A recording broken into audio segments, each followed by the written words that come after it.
मैं हूं पवन त्यागी। पश्चिम बंगाल में पंचायत चुनाव हैं और इन चुनावों में नॉमिनेशन के पहले ही हिंसा की शुरुआत हो चुकी। वहां से जो दृश्य आए उन दृश्यों को देखकर यह माना जा रहा है कि टीएमसी ने गुंडागर्दी के जरिए इन पंचायत चुनावों में ये तय कर लिया है मानो कि वो किसी भी दूसरी पार्टी के व्यक्ति को जीतना देखना चाहती ही नहीं है।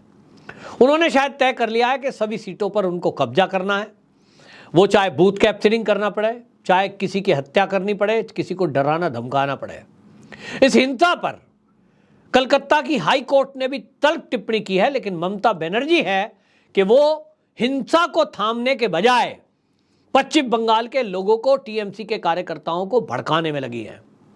उन्होंने हद तब कर दी जब उन्होंने बीएसएफ पर यह आरोप लगा दिया कि जो बीएसएफ है उस सीमावर्ती एरिया में पश्चिम बंगाल में दौरा कर रही है, अधिकारी वहां घूम रहे हैं और वो वोटरों को डरा धमका रहे हैं और वो ये कह रहे हैं कि तुमको वोट डालने नहीं जाना है। अब ये बहुत गंभीर आरोप है, लेकिन ये ममता बनर्जी का पहली बार आरोप नहीं है।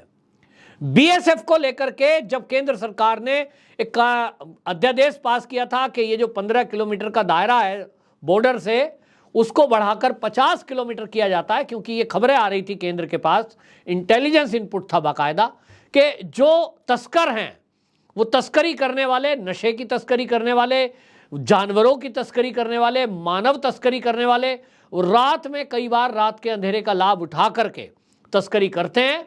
और वो बीच में एक नदी पड़ती है और वहाँ एक तरफ खेत पड़ते हैं।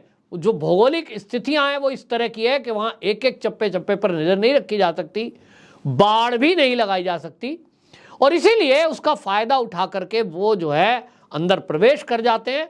लेकिन बीएसएफ की जो खुद की इंटेलिजेंस है, जो इंटेलिजेंस इनपुट है उनके, वो बाद में पता लगता है कि भाई रात में कुछ लोग आए थे, फला गांव में रुके हैं। अब वो गांव मान लीजिए बॉर्डर एरिया से कुछ दूर है, क्योंकि आदमी पैदल कितना चलेगा, 5-6 घंटे में 10-15 किलोमीटर तो पार कर ही जाएगा, लेकिन 50 किलोमीटर पार करने में उसको टाइम लगेगा। और इसीलिए बीएसएफ को यह अधिकार दिया गया कि 50 किलोमीटर तक भी वो जाकर सर्च कर सकते हैं, किसी भी घर में किसी की तलाशी ले सकते हैं, किसी की गिरफ्तारी कर सकते हैं। ममता बनर्जी का तब भी बयान आया था कि ये जो बीएसएफ को अधिकार दिया हुआ है, वो तो पुलिस को कह रही थी, पुलिस को मैं आदेश देती हूं कि बीएसएफ पे ध्यान रखा जाए। फिर बीएसएफ पे हत्या का आरोप लगा दिया। वो कह रही थी कि बीएसएफ वाले हमारे यहां मार रहे हैं लोगों को। मतलब आप समझिए, एक मुख्यमंत्री वो हमारे अर्धसैनिक बलों के खिलाफ इस तरह की बयानबाजी करे जिससे जनता भड़के। अब आरोप लगा दिए कि बीएसएफ जो है वहां मतदाताओं को धमका रही है। इस पर बीएसएफ के प्रवक्ता सामने आए और उन्होंने एक बयान जारी किया है। उन्होंने कहा कि देखिए, बीएसएफ एक पेशेवर और अनुशासित बल है जिसे भारत बांग्लादेश की अंतर्राष्ट्रीय सीमा पर सुरक्षा की जिम्मेदारी सौंपी गई है। बीएसएफ ने किसी भी निवासी या मतदाता को न तो डराया, न वोट डालने से रोकने के लिए कोई प्रेशर बनाया है। हमारा काम अंतर्राष्ट्रीय सीमा की सुरक्षा का है। हमारा काम तस्करी करने वाले, सीमा पार से आने वाले या सीमा पार जाने वाले, उन पर नजर बनाने का है। हमारा किसी सिविलियन से कोई लेना देना नहीं है। यह बाकायदा बयान जारी हुआ है। तो फिर सवाल उठता है कि ममता बनर्जी आखिर इस तरह की बयानबाजी कर क्यों रही है? इससे उनका क्या हित साबित होगा? वही वो क्या कर ले जाएगी? अगर वो ये कह रही है कि बीएसएफ जो है वहां बॉर्डर एरिया में लोगों को डरा धमका रहा है, वोट डालने से मना कर रहा है, इस बयान से क्या हो जाएगा? ममता बनर्जी असल में अपने आप को बिचारी दिखाना चाहती हैं। देखिए, मैं जीत तो जाती, लेकिन बीएसएफ वालों ने वोट ही नहीं डालने दिए, ये कहना चाहती हैं।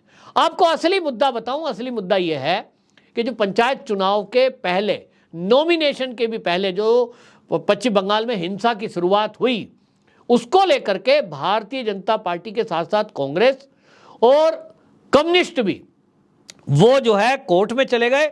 सीपीएम इसमें आगे रही और उन्होंने ले जाकर के इसको सुप्रीम कोर्ट तक में मुद्दे को उठाया कि पश्चिम बंगाल में ये पंचायत चुनाव के पहले हिंसा हो रही है, अन्य पार्टी के लोगों को नॉमिनेशन फाइल नहीं किए जाने जा रहा है, टीएमसी के गुंडे हर जगह घूम रहे हैं और हालत यह है कि टीएमसी के खुद के सांसद विधायक वो अधिकारियों को दबाव बना रहे हैं कि किसी दूसरी पार्टी के लोगों को नॉमिनेशन ना करने दो ताकि निर्विरोध चुनाव हो जाए। एक मैसेज पूरे देश में ममता बनर्जी देना चाहती हैं कि 2024 के चुनाव में यदि प्रधानमंत्री चेहरा बनने की ताकत किसी में है वो ममता बनर्जी है। अब ये कैसे सिद्ध होगा?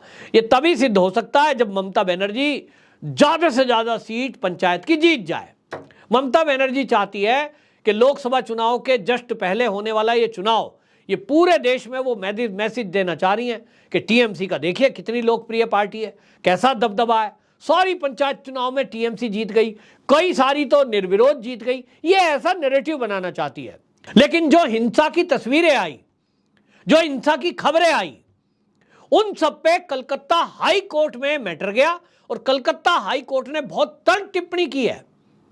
उस टिप्पणी से ममता बनर्जी घबरा गई हैं, ममता बनर्जी बौखला गई हैं कि करूं तो करूं क्या।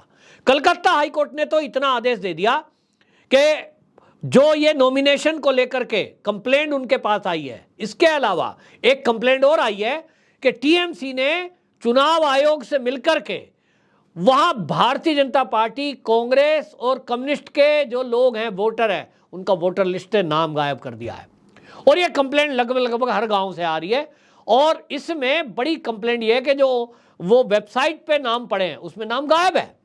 तो लोगों ने कंप्लेंट की, शिकायत कलकत्ता हाई कोर्ट पहुंची और कलकत्ता हाई कोर्ट में आपको बता दूं आदेश दे दिया है कि इस मामले में सीबीआई इसकी जांच करे कि क्या जानबूझकर ये चुनाव आयोग ने सरकार से मिलकर, टीएमसी से मिलकर अन्य जो पार्टी के लोग हैं उनके वोटरों के नाम हटाए हैं। क्योंकि जब सीबीआई जांच करेगी तो निश्चित रूप से इसमें चुनाव आयोग के वो अधिकारी भी लपेटे में आएंगे जिन्होंने ये काम किया होगा। तो सरकार में बैठे हुए लोग, सिस्टम में बैठे हुए लोग अगर ममता बनर्जी के इशारे पर काम कर रहे हैं, ये तो बहुत खतरनाक है। और इसलिए कलकत्ता हाई कोर्ट ने जो ये सूची की गड़बड़ी है चुनाव आयोग की, इसको लेकर के जो कंप्लेंट आई, सीबीआई से रिपोर्ट प्रस्तुत करने को कहा है। और आपको बता दूं 8 जुलाई को ये पंचायत के चुनाव हैं, 7 जुलाई को ये रिपोर्ट प्रस्तुत होनी है।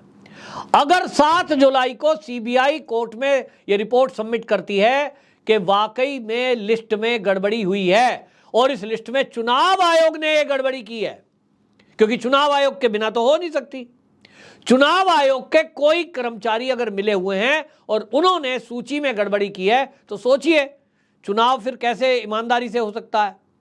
और इसीलिए इस बात की पक्की उम्मीद जताई जा रही है कि एक तो सरकारी अधिकारी जिन लोगों ने गड़बड़ी की है वो जेल जाएंगे, दूसरा ये चुनाव भी रद्द हो सकते हैं, इन पर रोक लगाई जा सकती है। और रोक लगाने का इशारा असल में कलकत्ता हाईकोर्ट की जो आपको बता दूं जस्टिस हैं, जस्टिस अमृता सिन्हा, उन्होंने पहले ही टिप्पणी कर दी।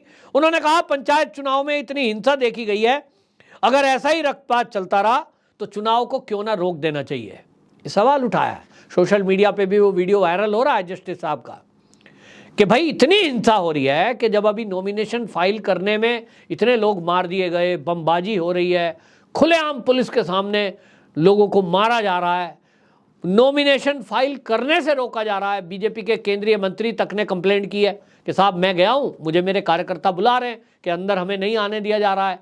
वहां एमएलए बैठा है टीएमसी का और वो पर्चा लेके फाड़ दे रहा है अधिकारियों के सामने, पुलिस के सामने। ऐसा हो रहा है तो सोचिए चुनाव का फिर मतलब क्या रह गया। और इसलिए जो कलकत्ता हाईकोर्ट की तल्ख टिप्पणी है, इस टिप्पणी में 2 बातें हो सकती हैं। होगा क्या ये मुझे नहीं पता, लेकिन जो 2 बातें हो सकती हैं, नंबर 1, सीबीआई की रिपोर्ट अगर आती है कि चुनाव आयोग ने लिस्ट में कुछ गड़बड़ी की है, उसमें कर्मचारियों की मिलीभगत से ये हुआ है कि भाजपा, कांग्रेस और कम्युनिस्टों के लोगों के वोट काट दिए गए हैं।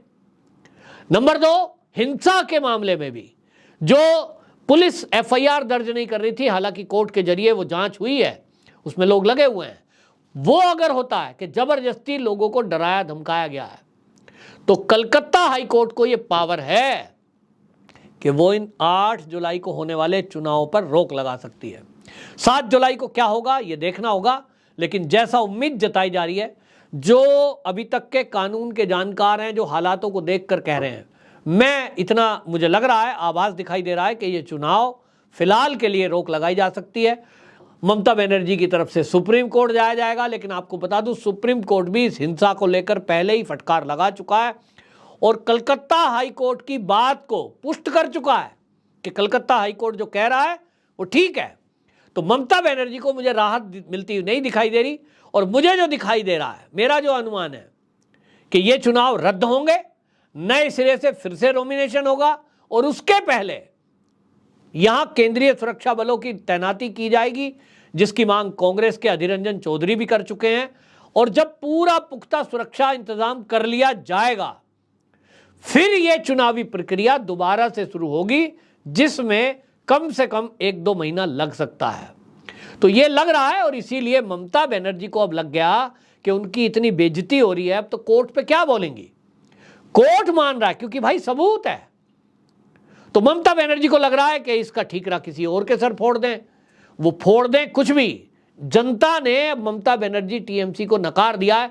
जो पश्चिम बंगाल की जनता है वो त्रस्त है, वो कह रही है कि हम टीएमसी की सरकार बना के हम तो धोखे में रह गए।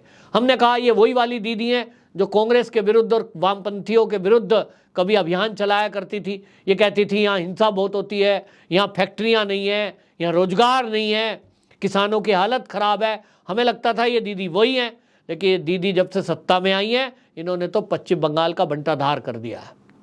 और इसलिए वहां जनता टीएमसी के साथ खड़ा होना नहीं चाहती और दीदी को ये पता है, लेकिन वो आर्टिफिशियल तरीके से, बल प्रयोग के तरीके से, टीएमसी के गुंडों के जरिए वहां जीतना चाहती है। ये अभी तो हो सकता है, लेकिन हाई कोर्ट की तल्ख टिप्पणी और केंद्रीय सुरक्षा बलों की तैनाती, उसको देखते हुए अगर सख्ती हुई तो निश्चित जानिए कि ममता बनर्जी की पोल खुल सकती है कि वहां कितनी इनकी लोकप्रियता है, कितनी जनता इनको चाहती है। और इसीलिए ममता बनर्जी अब बीएसएफ पर इस तरह के आरोप लगा रही है। अभी कुछ दिन बाद आप देखेंगे केंद्रीय सुरक्षा बलों पे आरोप लगाए जाएंगे। चुनाव के दौरान पहले भी लगाए थे दीदी ने, वो कह रही थी कि वो तो पहले ही कह रही हैं कि ये जो केंद्रीय सुरक्षा बल है इनकी तैनाती ना की जाए, ये तो भाजपा के कार्यकर्ता हैं। मतलब कहीं दूसरे प्रदेश के वे लोग जो बूथ में अंदर तक नहीं घुसते, उनको वो बीजेपी का कार्यकर्ता बता रही हैं। तो ये साफ साफ ममता बनर्जी की बौखलाहट दिखाई दे रही है। इससे पता लग रहा है कि ममता बनर्जी को जमीनी हकीकत पता लग गई कि अब उनको गांव में कोई पसंद नहीं कर रहा, पंचायत चुनावों में उनका कोई आधार नहीं है। लेकिन वो 2024 में प्रधानमंत्री चेहरा बनने के लिए ये आर्टिफिशियल तरीके से ये सब करना चाहती हैं, जो उनकी चाल कामयाब नहीं होगी। वंदे मातरम।